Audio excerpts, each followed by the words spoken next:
Hey guys, Palsteron here, and today let's talk about Conqueror rotations. So on twitch.tv/Palsteron, we've been doing 100 Conqueror rotations. What that means is the 4 Conqueror maps with the 4 Elderslayers, and then at the end, the Elderslayer invitation. And I got my returns right here, so we can talk about how much profit I made later in the video as well. And we're going to talk about, obviously, how long it took and how you run it exactly. So the total value of stuff that we returned is 324 divines. In total, there isn't really too many anomalies going on here. We didn't have any lucky drop. I would have excluded it, but there wasn't really anything out of the ordinary. When it comes to money makers, the obvious one first is Maven's Writs. In total, we got 54 Maven's Writs with a few splinters on top. What we did here is we actually corrupted all our invitations, and the average splinter count we got back per invitation was around about, as you can see, 5.4-ish. Now, next up, we have Cyrus sets. These are basically guaranteed from the bosses themselves, from the Elderslayers themselves. But as you can see, it's more than 100. They also drop randomly from the Elderslayer invitation. I've seen 0, I've seen 3, I've even seen stacks of 2 from the invitations. It's basically completely random. And these Cyrus sets, you really cannot underestimate. Currently, they're going for around about 100 chaos each on TFT per set, possibly even more if you have bulk. One thing I also want to talk about is the return of Elderslayers themselves. So I bought everything beforehand. I had 100 of each map and I had 100 of invitations. So this is not something I bought. And I in total returned 71. I took this one out of here. 71 Elderslayers invitation I got back from 100 maps. Now, I've heard all the way from 50% to like 80%. So I think I'm kind of in the upper echelon there of Elderslayer invitations you're actually sustaining throughout. Because if you guys don't know, for example, if you do Conquerors, you have more chance at the Conqueror invitation whenever you kill the boss. So that is very strong. It basically goes for all the invitations. So that means your sustain is very good, and this is a big investment point here. So if we, for example, type in 5, which I bought them in bulk from like 5 to 10, you can see they're like 0.6 divines each. So being able to almost sustain them is quite a big deal. And then, as I said, you get 1 crest from every map, which currently goes for around about 20 chaos each. But if you put them in a set, that is more like 25, 26 chaos.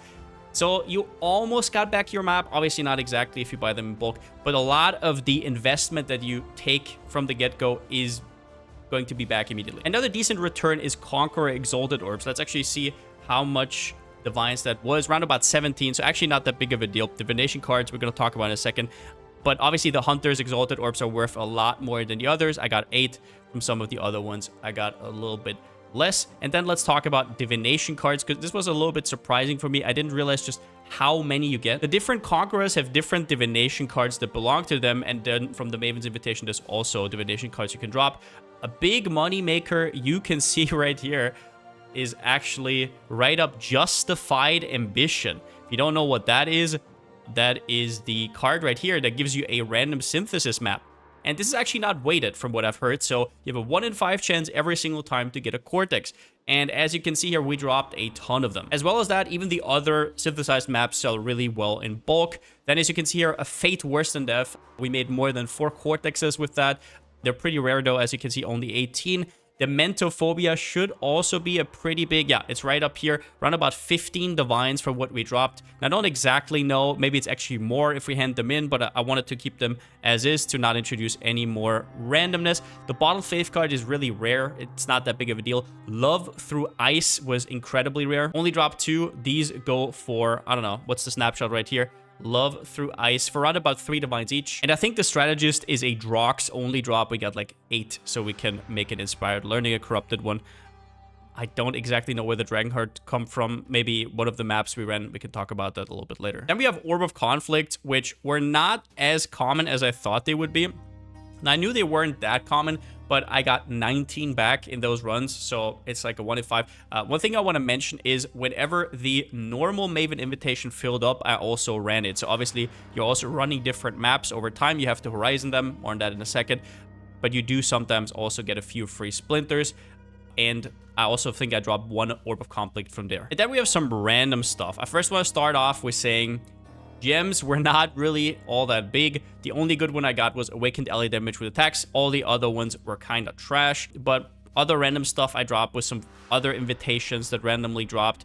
And then 3 memories that were worth something. The rest was complete garbage. Obviously, this one here right now is very expensive. Should be around about 6-ish divines, and these two are around about 1 to 2. Now, this is the rest of the random stuff that I dropped. It's not really worth mentioning. I did put in the I-83 tomes. Everything under 83 doesn't sell that well in bulk, so I didn't even include it. A few extra city squares, which obviously I also put in, so you can favor the maps that you want to drop, but obviously you don't use them yourself, but you can sell them in bulk. And then I also added essences to the mix. It just kind of made sense with how we ran the maps. There wasn't really much time waste with essences, and it was just kind of pure money. Now, if we look at how much of the returns were actually from essences, you can see right here that it is a whopping 47 divines right here, which doesn't sound that much in the whole grand scheme of things, but it's not as much investment. For example, it's only 2 chaos per map, whereas the maps themselves are obviously way more expensive. So I do think essences are definitely worth it. Now, next up, let's talk about the Atlas passive tree. Starting up here with another thing that I kind of should have put into the currency category, but I wanted to talk about now, is you do actually get quite a bit of boss completion maps back. And that is in part due to destructive play. So whenever Maven ups the stakes, you will notice this voice line very clearly, and witnesses a boss, then you get 1 to 3 additional bosses, and those additional bosses have boss completion status, basically. So it doesn't count towards any like Maven completion. You can't like do these tens of Maven's rotations faster. So for example, if we're talking about this one right here, this doesn't go up. You still only get 1 completion per map. But what you do get is more chances at synthesized maps, at Elder Guardian, Shaper Guardian, and also Conqueror Guardian maps. So this is kind of the absolute basis of how the strat works. One thing I want to tell you right now, I left it here because I used it, but these Atlas currency nodes, like Atlas currency chances, I thought they would be good because the extra bosses also count for it. These ones I actually had to immediately unspec. Now, I'm not exactly sure what's going on here because I didn't feel like it actually worked. I didn't really see much of them at all. And my filter, I actually set up my filter so I can see them. So I think these nodes are either not working properly or they're just completely useless. But yeah, I'll leave them here from completionist sake.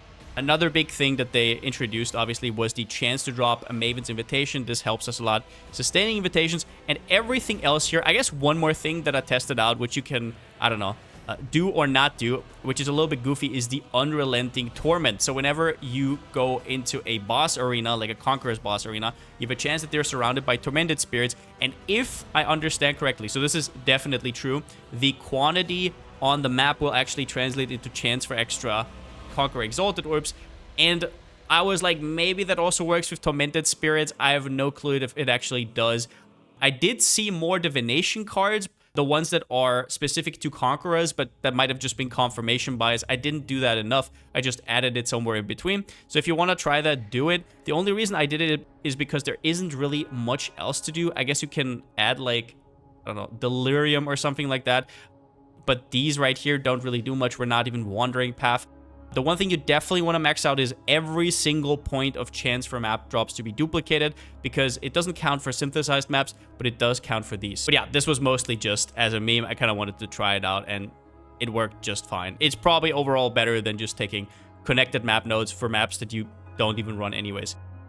And then the obvious Essence package as well. Just fill out Quant. That's about it. When it comes to rolling your maps and your invitations, one thing I want to talk about is map layouts. You're going to be buying these in bulk from people, and they will have really shitty layouts. They will have good layouts, they will have bad layouts, whatever they're dropping, right? You cannot just think about that. You can't go in and buy like singles from people. You should definitely, if you can, buy on TFT. But if you can't and you buy singles, then yeah, maybe. But Horizon Orbs will be your friend. And obviously, if you get a beach map or a strand map or anything like that, that is not needed. But just removing the watch notes here real quick, I'll show you what is possible. So obviously you can only Horizon into the maps that are originally that tier. So for example, if we look at tier 14s, they're pretty bad, right? They're pretty bad. We have a lot of bad ones. For me personally, it is Fungal Hollows, which I did over here. But you can do whatever you want. One thing I want to mention is some people said Maze to me, and I don't like the map, but what I did get is that when you get to the boss, there's always going to be 2 essences on top of that, or 1 to 2 essences on top of them. So that means you don't have to do the whole map, and you're still getting some money back. So I guess that's cool, but overall, I felt Fungal Hollows were a little bit better. If we look into tier 15s, you'll quickly see you can do Phantasmagoria if you really want to, but what I went for is Mud Geyser. Important to note, I guess, is Mud Geyser sometimes bugs out, so if you're fine with running Phantasmagoria, that might even be better. The boss sometimes takes longer to complete. Now, then we have Infested Valley, which is the only tier 16 that I bear running at all. You can also run Channel, but Channel is very long, so I guess it depends on the kind of build that you're running. Now then, this is nothing you have to follow, but this is just what I did. Minimum 80% quant on the maps. Once again, higher chance at Exalted Orbs. Minimum 65% quant on Invitations. Invitations are harder to roll because they don't inherently come with 20% quality, right? So getting them to 60 would be the same as kind of getting a normal map to 80, so I'd pick 65. You really want to get this up to get more Maven's Writs, and you also want to corrupt at the end. If you can with your build, I would definitely recommend that. However, do note that the encounters can get quite hard depending on how strong your build is. All right, then let's run a rotation. I'm going to show you one of these maps and then the Elderslayer invitation at the end. I usually prep these all beforehand when it comes to Horizon Orbs, but we're just going to do it real quick. So Wharf, I don't love Wharf. We're just going to get it into a Fungal Hollow, right, until we get it, which shouldn't take too long unless you get super unlucky, like right here. All right, so we do that. Do we have any bad mods? Nope, not really. And we do Essence, and very important, obviously, the Maven right here. So everything gets witnessed. The only important thing that you have to know at the boss is that you have to wait until Maven says, time to up the stakes. When she says that, she spawns extra bosses. If she doesn't get to say that, then she won't. But you have another chance. If you kill the boss too fast, which is, by the way, also why I'm not running Mirage Archer. If you're a Tornado Shot build and you have a lot of damage, you're really, like, you're geared up, right, out of your mind, then you should probably remove Mirage Archer for something else, because otherwise, even if you're waiting, your Mirage Archer is still going to make short work of the boss. So now we get to the boss right here, right? As for mapping, as you can see here, I'm not really full clearing. I'm just kind of seeing where the essences are, and I'm going to do them. If you don't do essences, you can literally rush to the boss if you wanna, but sometimes you get some good stuff. So you go here, and now you have to wait, right? And she's going to say in a second, time to up the stakes. Now, what I've noticed is, in this case, we didn't get really anything, yeah. What I've noticed is, you don't want to kill them immediately when she starts saying it, because then sometimes it abruptly disrupts it. You want to wait until she says, like, time to up the, and then you can start attacking. But just on the other hand, if I missed this window right here and I killed it too fast, you can still wait at the boss here, but waiting at the boss is a lot more scary, obviously, so just FYI. So then you go to the boss, and yeah, you just destroy the boss. You can get divination cards. You can also just get the crest. All right, so I just completed the rest of the stuff right here. I got a full set, obviously. And then we also got a Elderslayer's invitation back already. We got a few div cards, Lingering Remnants, Dementophobia, Justified Ambition, and some random stuff on top. Now, we are going to do the Elderslayer invitations. When it comes to the Elderslayer, I already pre-rolled this. There's nothing really rough there, but we still have to corrupt it. Depending on the outcome, I might have to adjust real quick. I don't think it actually did change. It's 40% less CDR. That's fine. We can do that. But yeah, we only got 65% quantity on this one. The thing is, you can't really resell them very well. Nobody will buy them from you if they're already corrupted, so you should probably run them yourselves, even if they don't turn 8 mod. I don't see any way you can't do that. Like, there's 0.5, 0.6 divines each, so what are you going to do? Just not run them, right, and buy new ones? I don't know. We're just going to run it 65%. So here, the only important thing is there's no breakpoints with quantity in terms of how many Maven Splinters you're going to get. When it comes to the arena, you've probably done this before, but the roughest one for me is Baron. Baron is very scary, and then Veritania, but I usually one-shot them anyways. I have physical damage reduction, so Drox is not that big of a deal for me, but if it is, definitely phase him as soon as possible and then try and focus him down. Al-Hezmin didn't really ever seem like too big of a deal. So we started, Drox is up top. We're just going to start down here with Veritania. So we go here, kill it. We're going to phase Drox. Now he's going to do his thing in the meantime. It just is what it is. Baron comes up, dead. And now I think we can already kill Drox. Yep.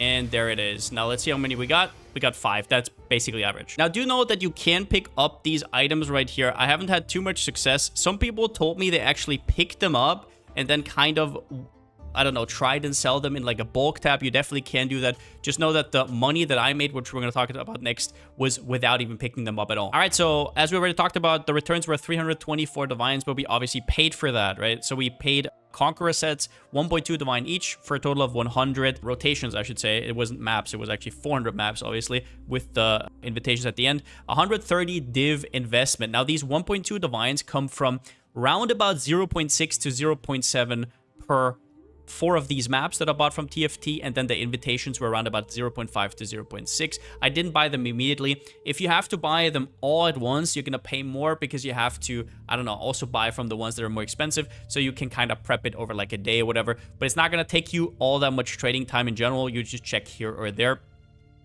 Then extra costs, I put in 0.1 divines. That is the essence map devices like 2C, a few reroll costs. I just rounded it up kind of. It's probably not 0.1 divine, but whatever. I just rounded up to 1.3 divine to be safe. So that is a total of 130 div investment. If we subtract that, that is a total profit of 194 divines. As for time spent, my build is very min-maxed, so I can do these extremely fast, as you could see in the showcase. So I also included per rotation down here, so if you can do less per hour, that's totally fine. I think for me, I calculated in around about 8 rotations per hour. So the prepping took around about an hour. I put buying in there. Now selling is not in there because it's just very hard to put in there. It's not going to take that much time though, because the stuff that you sell is very, very easy to bulk sell. All the sets you can sell in TFT, the extra bulk of like rotations and whatnot, very easy to sell. These sell basically immediately. These sets actually sell at a premium. But yeah, so you can add whatever time you think you're gonna take to trade them at the end. But running the maps took me 13 hours-ish. So a total of 14 hours means we made 13.8 div per hour, or almost 2 divines per full rotation. So even if you only do like 5 or something per hour, you're still going to get away with pretty decent returns. So the returns were good, but did I have fun? How was the strat in general? So I really enjoyed that there was no micromanaging with compasses or scarabs. You put the maps in your inventory. You don't have to think about, oh, where's my compasses at? Okay, how many of these scarabs do I have? Should I buy some? No, nothing, right? You just put it in and it's gonna be fine. That might have sounded wrong, but whatever. You get super consistent returns, which might be an upside for some people. It might be a downside for some others. So yeah, decide for yourself. You're obviously not running strong boxes in Crimson Temples. You're not gonna drop a 75 divine divination card or anything like that. So that's a good thing. Very constant returns. There's not really all that much. From basically hour 1, I think my hour 1 said I made like 12 to 13 divines profit, and then my last hour said like 14, 15, and it kind of evened out at the 13.8. So it's very, very predictable, and there's not really much RNG involved. But the one thing that I would say is annoying is buying maps. So buying the invitations is pretty easy, especially if you do this more times. As you can see, we almost sustained the invitations, right? We almost sustained it. There's not much to buy here. If I wanted to do another 100, there we go. But when it comes to maps, I mean, it is dreadful. Obviously, you're not going to get the map returns at all. If you can see right here, Conqueror is actually the ones that drop the least. So if you don't want to fiddle around with TFT, definitely do not do this strat. If you have to buy them in singles, it's an absolute no-no. It's going to be way cheaper in terms of the investment because I obviously overpaid for bulk, but still, I wouldn't do it personally. Yeah, in general, I think it's a very solid strat. Now, exactly how this compares to, for example, Shaper invitations or other Guardian invitations, I'm not 100% sure. Maybe you tried it out yourself. You can kind of compare it to these numbers, kind of come to your own conclusion. But in general, I really liked it. There's also a nice aesthetic around the Elderslayers. I don't know how to describe it. The colors are really nice. The boss fights are kind of cool. So that also helped. In general, it was worth a thing. I made like 200 divines out of it, so I'm pretty happy. But yeah, with that being said, does I still have a slogan? See you next time.